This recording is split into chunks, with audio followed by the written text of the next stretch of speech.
Attorney Jonathan Elson, reminding you that if you've been injured in an auto accident, it's important to have somebody on your side. When you need a lawyer, then you need Nelson.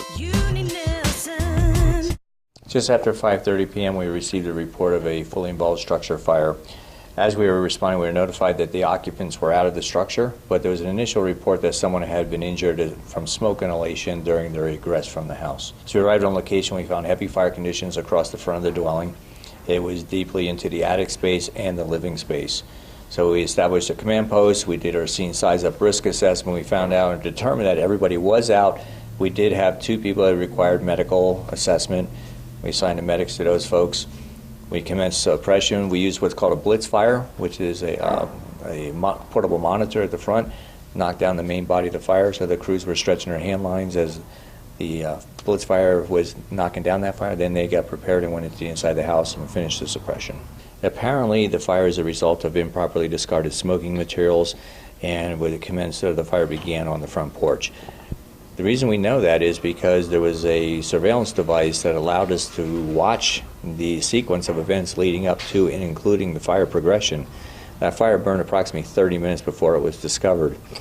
After discovery, there was approximately another 10 minutes before we were notified of the incident.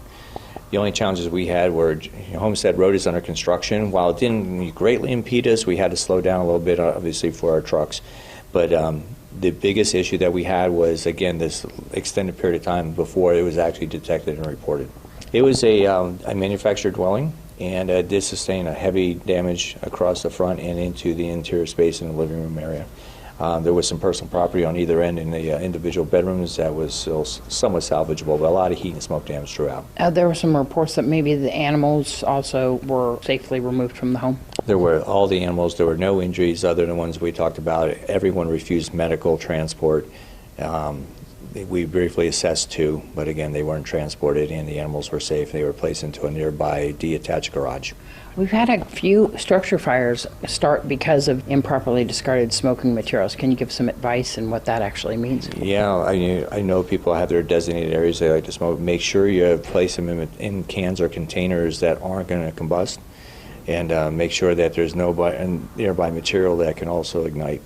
Because sometimes when they put them in those cans or containers, there's other material still in there, so it can start a fire.